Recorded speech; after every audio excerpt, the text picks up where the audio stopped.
if I get everybody's attention, I'll go ahead and start with the last session of the day.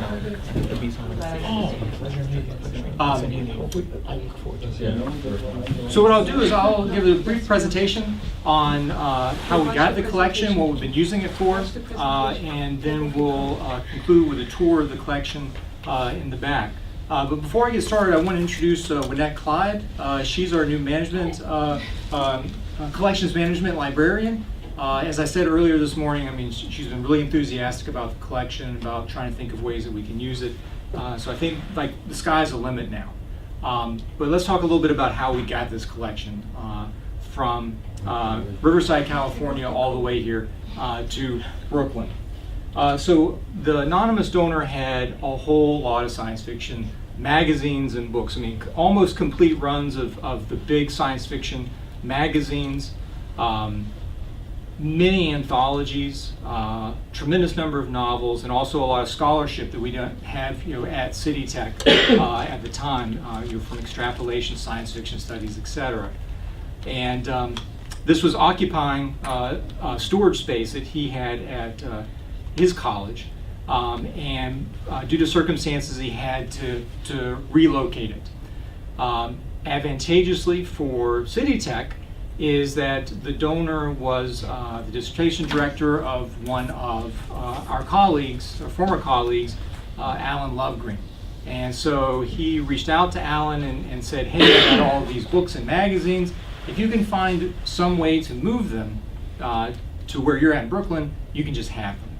And so Alan came to me and we put together a proposal to the City Tech Foundation, and we were able to get $5,000 to pay for moving all of these materials from California here to Brooklyn.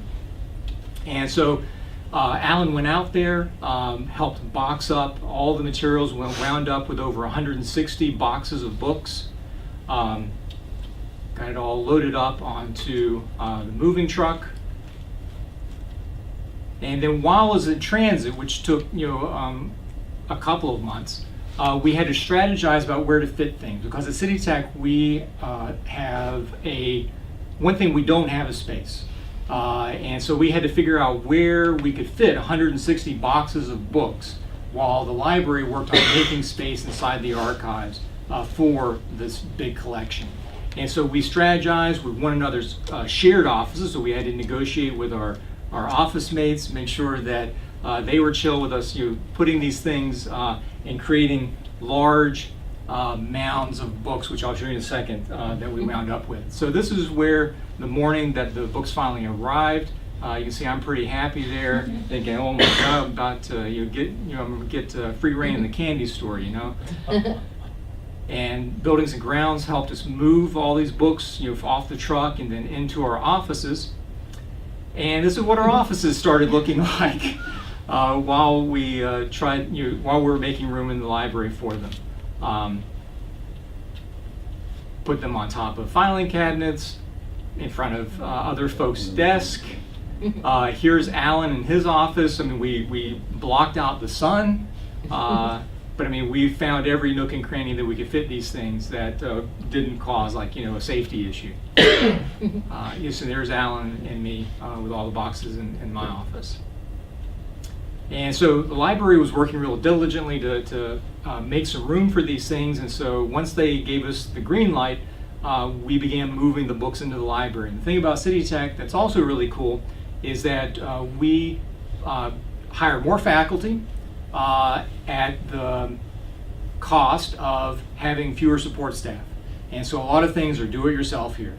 And so over the next few months, me and Alan and others in the English department would cart the books over. That cart you saw back over at the academic complex where I had all my stuff on it, I bought that for this project. And we would load up that cart with books and start shelving them in the archives behind us. So here's Alan, putting things up on the shelves. Because the magazines, a lot of them are really old. The oldest magazine we have is 1929, Amazing Stories Annual, and a lot of the other magazines aren't like pristine condition. They've obviously been read. So what we decided to do was group all the different material, all the different like magazine lines together, but not try to sort them by issue number or by date, because we could build the finding aid after the fact, so we would know where things are without having to move them on the shelves too much and damage them further than some of them already were. So slowly, bit by bit, over several months, we finally got everything into the collection in the archives. And this is the breakdown, because over this past summer, I finished the finding aid for everything that's on the shelves. We have about a little under 600 linear feet of shelf material, 10,520 items that are inventoried on the shelves. That's 4,147 magazines, a lot of novels, anthologies, tremendous number of monographs, which the library didn't already have holdings of. And we still have, I think, maybe 8 boxes in the back or so that we're still waiting to make more space for, to put out. And that includes a lot of horror, some fantasy, mystery magazines, detective fiction magazines that we just don't have room for yet, but will eventually. Now, after we started doing this, we wanted to try to put the word out on the street about what we had here. And we started by building an Open Lab site. Jill's one of the directors of Open Lab. It's a homegrown WordPress-based learning management system that's also great for building really quick websites. We've been using this to organize a lot of our events and other resources around campus for science fiction. Start building the finding aid. Again, do it yourself. It's just a matter of building Google spreadsheets and entering that information bit by bit. I did a photographic inventory, so I could do some of the work at home, but some things I couldn't see the spine of or wasn't complete. I'd have to go into the collection to finish that off. One of the first things we did after the collection was advertise it. We did this library display at the entrance. I took photos of some of the more interesting magazine covers that related to the different majors that we have on campus.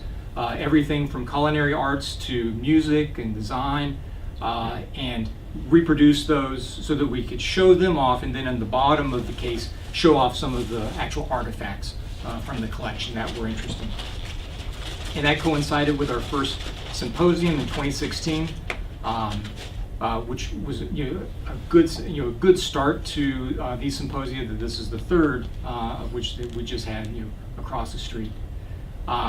For our second year after that, we did library displays on the entrance, like what we have down there right now. We did one display for Samuel Delaney, who was our guest speaker last year, one on interdisciplinarity, and also one on the collection itself, showing off different artifacts, again, that might be relevant to students. I mean, the idea here is always to ground the collection in the needs of the students here and the work that they're doing. We had our second symposium, which Samuel Delaney was kind enough to give our keynote address last year. That's a great photo. Yeah, I mean, and he gave a phenomenal talk. I mean, it was something, it was standing room only, in NAM 119 for that. Oops. And so for this year, like as you saw when you came in, we have the 2 new displays. We have the really cool poster that Julie Bradford, who is the design intern from Faculty Commons, designed that for us. And then another poster describing the collection and showing off different artifacts. One of the things that I thought was particularly neat when I was looking through for materials to show, there's a cool story from the magazine of Fantasy and Science Fiction of a Franken baby. So if you didn't take a good look at that, take a look at that cover image that goes along with that story. It's kind of creepy. Sounds like a designer baby topic. Yeah, exactly. Yeah. It's in the news now, right? Yeah. And then obviously our symposium today. And then also again, the Science Fiction at City Tech website, openlab.citytech.cuny.edu/science fiction at City Tech, is where we try to organize a lot of stuff and put the word out and build on the things that we do today. Bless you. Thank you. So I just really want to say a big thanks to everybody for coming out today and being a part of this. A special shout out to Professor Eric Rabkin for joining us. I mean, especially for your questions and comments during the sessions today. I mean, that's what really energizes this kind of event. You're very kind, and I'm really glad that you guys put this on. I've been sitting in New Jersey just sucking my thumb, and you enticed me to come out here, and I'm so glad. Thank Excellent, you. excellent. And you're always welcome back. And the same is true for everybody here. A shout out to Analog's editor, Trevor Cashy, and Emily Hockaday, the associate editor, for you donating all those magazines which you saw were gone. Yeah. So Pleasure, I mean, absolutely. I'm hoping we got a lot of new readers, whether if they subscribe or buying it off the newsstands. I Yeah. mean, Or even beyond that level of self-interest, just science fiction readers in general, and it's all good. Yeah, exactly. So, Cool. And so I guess now we can go take a look at the collection. I mean, there's such a small number of us. I think it's probably okay for us all to go back there. Yeah. I'm interested in the plans you have for the collection. I mean, for example, you got stuff Mm-hmm. from AD, Mhm. anonymous donor. Mhm. You've got amazing back to 1929, Mhm. but one can get amazing all the way back to 1926, Mhm. either in microform or digital. Uh-huh. Is this collection going to build those other things too, or are you only concerned with having original physical materials? No, I think it's something that both the physical can work with the digital, and obviously we'll probably have to use digital resources to supplement things that we might be missing right now. But I think in the long term, what we would like to do with this is, already we have, I failed to mention, we have classes. Jill's brought some of her classes in to do work in the archives. I've had students volunteer to help with the inventorying. And so, I mean, that's one aspect of how we can use the collection. But in the long term, I think this could be a resource that could be really invaluable for researchers that need to have their hands on the actual magazines if they can't find it in digital, or don't want to go that route. We want actually hold the artifact, which is one of the things we always talk about with students when we bring them into this very classroom. We pull magazines and put them in front of them. One, most of the students have never seen a science fiction magazine. They don't know that this is a genre of reading material. The physicality of it, whether it be the digest or slick size, I mean, they just don't know that. But then to have them begin opening them, to encourage them to smell them, so I mean, you can get a sense of like the different materials used, to point them toward the letters to the editor, to point them to the advertisements. I mean, they're very rich beyond just the stories that they're contained in them. That's been really rewarding. I think it's something we want to continue building on. But the really big thing I would like to see is one day being able to make this a resource that scholars can access easily. Right now, we just don't have staff. We don't have the layout. I mean, this is the reading room for the archives. This room is occupied by classes during the week. So I mean, it would be a lot of logistics involved, I think, right now, for scholars to be able to come in and pull material. But that's ultimately a goal, for a resource like this to be available to folks.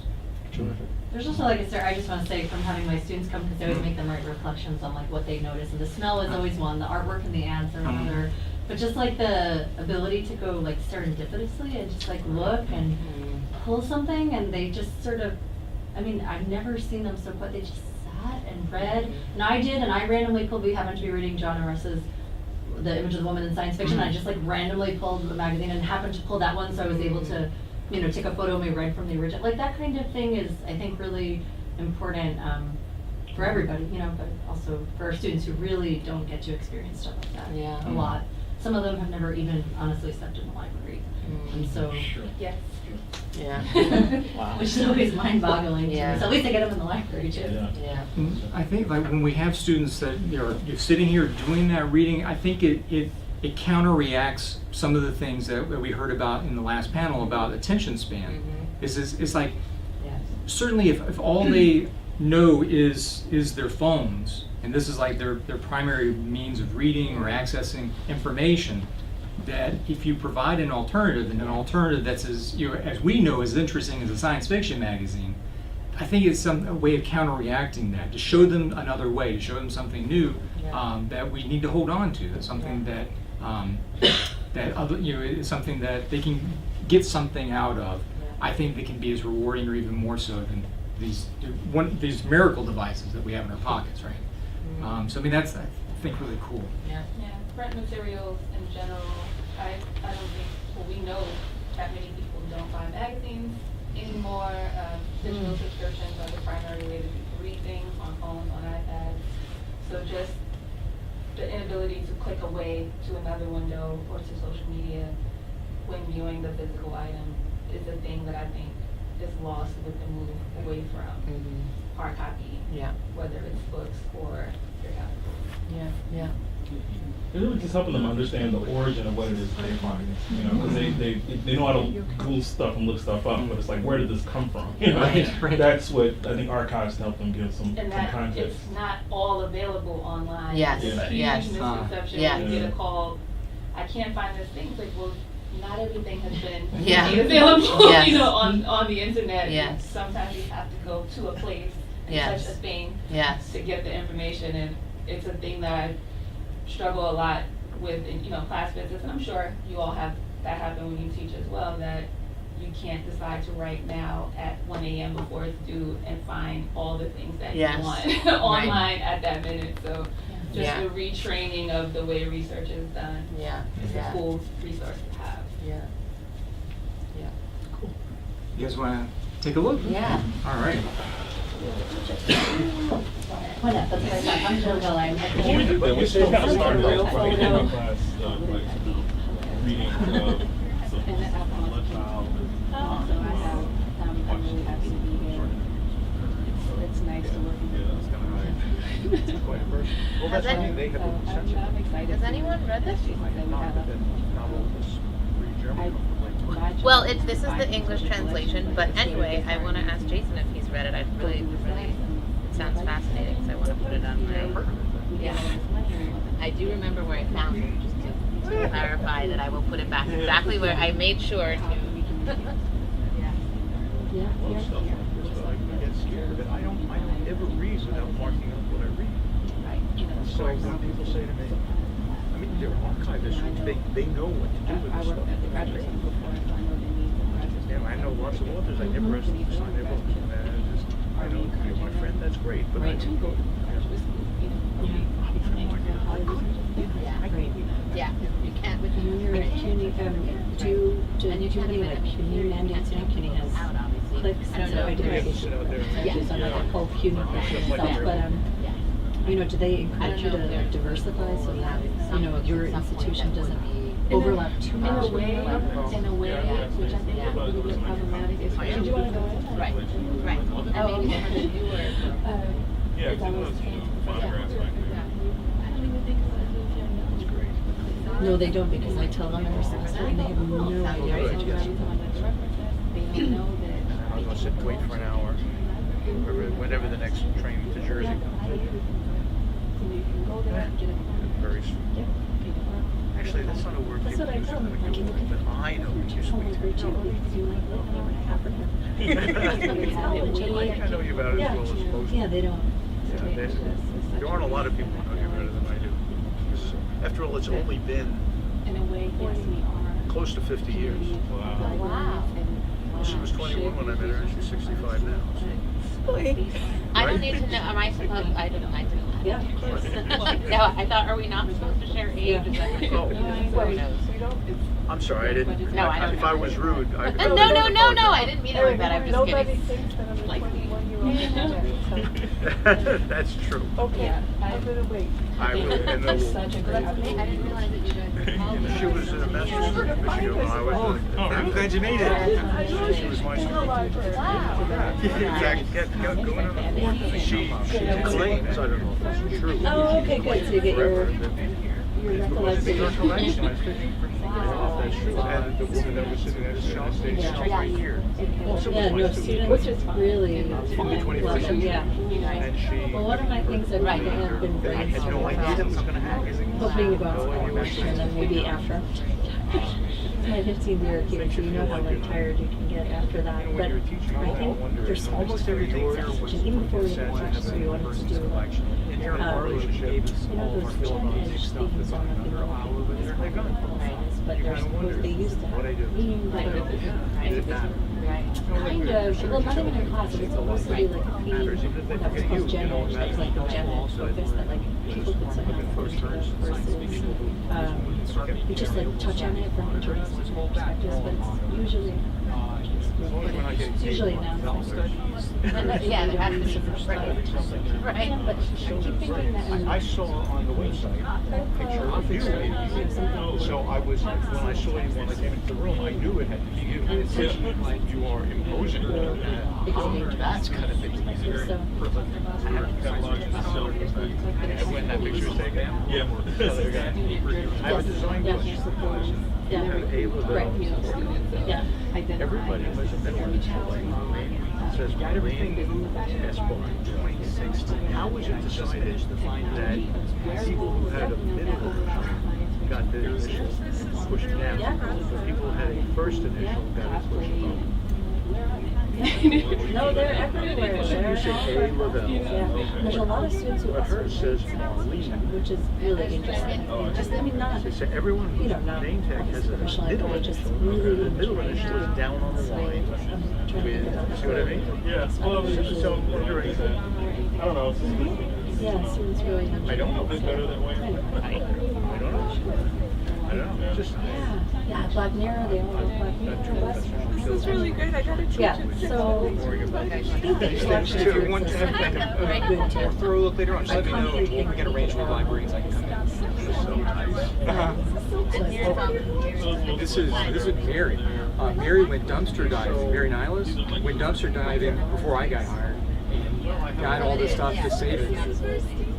Yeah. Adding machines, electrical apparatuses. I mean, this is very Frankenstein for the theme of our symposium. Very large house now. Thanks a lot. See you later. Well, we'll get a house again soon with the family issues that you Hi. mine. So your first time It's 4 years later and I still haven't got my books out of storage. So I'm going to learn how to deal without them. Similar situation where he's got a bunch of books stored, or I guess he sent a lot of them to New By the way, Haven. sorry, I've been really sick, but I got your first prescription. So thank you so much. Yeah. Oh, sure. Oh, Yeah. thanks. Anyway, I'm gonna step in here. I will. Yeah, they were in Boston. He must have sold it. Proper conversation. Out of love, I don't think it would have gone to Yale. I think it would have gone to MIT. Right. You all right? I feel this is culminating. I mean, you put in so much work, you guys, to make this day. Is it worth it? It is to me. It is. Good. I'm just kidding. I'm just saying. We talked about that. That's why I'm like fading. But Yeah, I get it. Hey, Renee, can I get a forward to you? Like maybe right here? I'll get it. You sure you want me in this? These are your colleagues. yeah, come get I mean, This is like, okay. People could theoretically My pleasure. have longer. You can Photoshop me out later. Yeah. all right, big smiles. Everybody's happy to be in the archive. Yes. I think this was great. I really enjoyed that. That was really cool. The scientists? Yeah, because I mean I know some of them, but their work is. It just got me thinking about what we can do with interdisciplinary teaching in terms of science fiction, just different perspectives. And I thought it was pretty cool. Understood? No, the way it was designed, yeah. Oh yeah. I could have been a little better. I feel like the time kind of dragged on a little bit. I could have been Yes, sorry again. better for with them making about Well, I think I like I have some thoughts for I wrote some thoughts for next year about like the I like the format of the faculty roundtable, like with the questions. Although I would have liked to have heard like interdisciplinary perspectives on each question. So I was thinking like maybe we could somehow do like the student roundtable and the faculty roundtable. And that. Very quickly. Sorry, I'm already like I'm already. I did suggest that, and Ashwin said, Well, it's I wrote down his data, right? Like he said, people can only concentrate for 10 minutes on time. Like, why not have like some 20-minute presentations if people can think? And so I think it would be cool to just get like provocations out there, more voices. It also feel better with classes, you know, because students can only come. why do you read? Me? One, why you are, except for Paul Levinson, every presentation was read. Why? Yeah. No, Well, I think the I mean, students do it seriously, I because mean, of nerves. in other disciplines, that's not the case. I mean, it's been 30 years that a hard or life science, a hard scientist or a biological scientist would be booed off the stage if they were reading. Yeah. Right? They have their slides and they talk about them, but you're expected to engage, to watch people's eyes. Well, I think Why do we that's- do that? Yeah, I think that's what lightning presentations would provoke. Like if you're giving a 20-minute paper and it's like long, and there's convoluted, but if you're just sort of presenting a few key points, then it's also like you chunk it, right? There's so many good ideas. I think I always see a mix. I've been at a conference for a professional conference for the first time this year, and that was my question. Are there many other on paper? And I got mixed feedback versus people saying, well, that's the conference we need. That's a professional organization with kids. You get up there and you read the paper. That's why everybody goes out and drinks out. Depends on the Other half profession. of the people said, that's boring. Like, don't get from the slides. Like, you put a couple bullet points on the slide, a photo, and you write, you take a chunk of each section and you speak from that. And then at the actual conference, you can see a difference in people who read the paper and, like you said, people were kind of like, a little bit glazed over, and then people who kind of just ripped off of, questions there. But the danger is because there was something I put in my abstract that like one point that I didn't speak about, and some woman said, you said here in the abstract. Okay, gives you an opening. And I answered her, and so was that kind of answer the question. She was like, yes.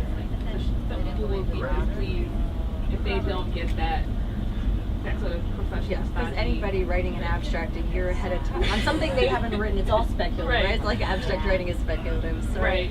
Yeah. I mean, it didn't bother me. She didn't take everyone, not just me, and I think that's the nature of the that's what that conference is. Continue the status quo. Other people are fine. Have a variety. Yeah. I was in MLA once where someone pulled what you did. A woman got up and said, my husband had another conference. So he sent me to read his paper, and she put a tape recorder on the desk and turned it on, and we had to listen to him reading the paper on a tape recorder.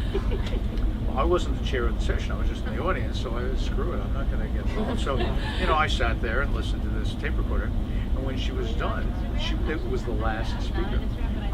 She went over to turn it off, and I said, whoa, whoa, whoa, whoa. What do you mean? I said, we had to listen to him. He should be listening to us.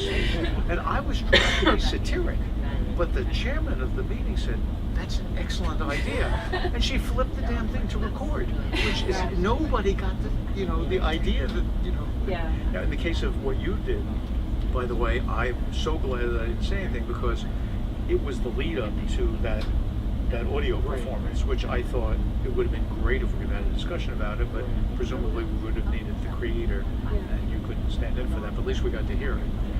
I really wish you could have been here for that. It was when we were jury duty, I just found out the night before, and he sent me the stuff. Yeah. I mean, he knew that it was coming out, but you call the night before. And if your number gets picked. They can tell Yeah. you, oh, wait till tomorrow, or the next day.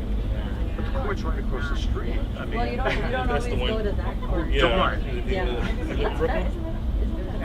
It's Supreme Court and Family Court across Yeah. the street here. And the New York State Supreme Court isn't the highest court. Yeah, Right. it's really weird. It's very off-putting, and I thought It's all kind of right here. Yeah, yeah, It's yeah. all nearby. Yeah. But they had no idea what to do. I'm not sure if the setting to run out and have your name pulled there. You're over Especially here. when you have El Chapo there, right? It's like a, I gotta say, this is a little refreshing and weird for me. I grew up in Brooklyn, and I went to Stuyvesant, so I took the subway to and from, every day for 3 years. And I cannot tell you how many times I passed the J Street station. It was the first time I ever got off. There was no reason to, it's not like I had to go to the court. I love Brooklyn, but, just never did it before. I'm so glad I did. Although I imagine it doesn't look the It same looks as... a lot different even Very from when different. I first started taking the train down here. I mean, the R Down train. here? Where do you live? I'm not downtown. I Oh. live walking. from here. I grew up walking. I for Metro Tech, the whole area looks Yeah, that's gonna be good. Wow. the fact that they are trained is now in J Street. Yeah. Get Do you out, guys want me to take a photo? pay a second there, or ride to the city and transfer. Whatever. Like, it's amazing. Who needs both of those trains? It's a revolution. Let me know. Well, for me, it's the A or the C, because I've got to get back to Penn Station. So,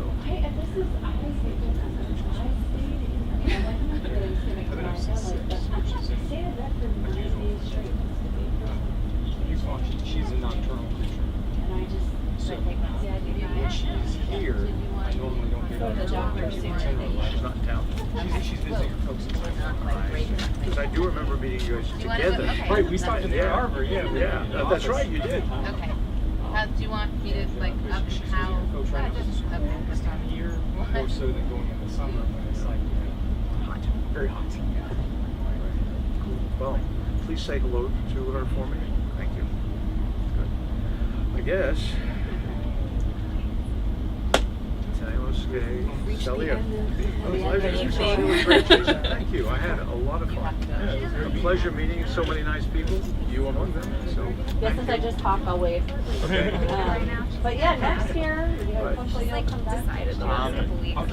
Will you keep? You'll keep. Oh, great. That's terrific. I'd like to know. My wife said I was feeling a little under the weather, and I said, I feel. She said, no, you gotta go. You're gonna love it. So Tell her thanks. I will. I'm just hoping it doesn't mean she has a lover that I don't know about.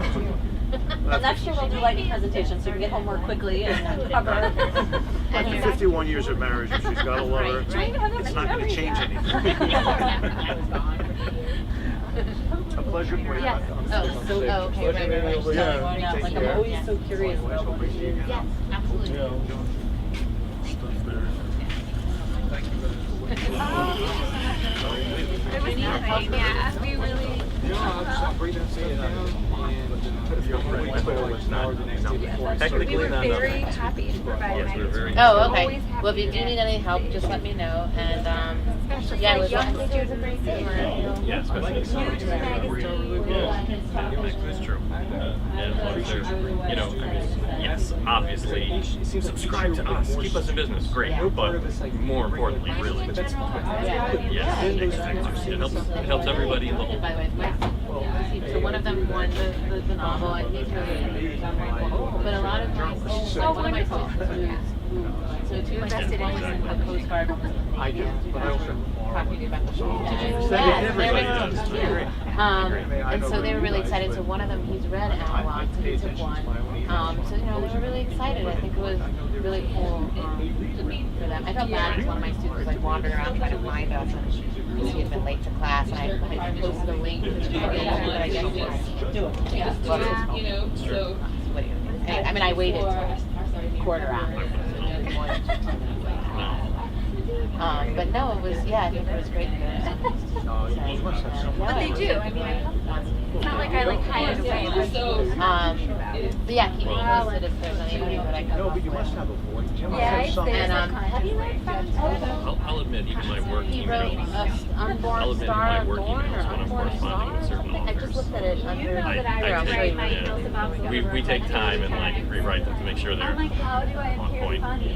Yes, exactly. They always Sufficiently just so, like, erudite and flippant clever. and witty and If that's what you want. It's kind of they're reading No, for him. Yeah, yeah. Right, that's exactly what it is. It's practice. sort of pull it off. It's practice. Yeah, he was on my dissertation committee at the grad center. He was not there yet. What's his book about the guy? Here, he also Dying Dying inside, which is one thing, yes, Exactly. yes. And clearly he is Right, right, yes. so good. Yes, yes, right, that's a good reference, that's right, yeah. He does, he certainly does. He's everywhere. So I think she's still active. I spent- for the as for us. Period, and then you have I think she was Always got a reference. Yeah, if there was something obscure. He actually just did Dr. Moreau. Like, yeah, it's so funny when I Professor completely different area. presentation. I was like, this is so fresh to me. I haven't read it actually. Although after reading Bob's article on it and hearing the presentation, I feel like I have. Yeah. There are people like that. No, I had a colleague, guy, this was in the English department, she was rules my daughter. This guy came, he was big enough schmuck that he actually told me the story, so okay, that's how we know that it's true. So he went to Warner Rice's office. Warner Rice put his chair for 20-some years. Yeah. You know what I mean? Like, I appreciate that you think. Pride himself on turning back what you Oh, I mean, once you do that, people will just shove John you. Wright went into his office one day and said, I'd like you to sign this. When John was writing And I have got it. I literally But, said that. you want to? I'll go right in. Oh, thank you so much. Perfect. That's good because it's now after 5, so my brain has shut down a little bit. Still will not. So, Yeah. Rice was on with She sent grant applications. a group of us, Once he reviewed them. including the woman in charge of the analysis, they're like, please share this So I'll with take it. everyone. And then a note from me like, oh, that also can be posted to Facebook and Twitter. Where is this? Not her. So, like, gradually backing away, like, it would be the worst thing in the world to have her as my advisor, because half the time we spend about. That's Oh my hilarious. goodness, that's amazing. That is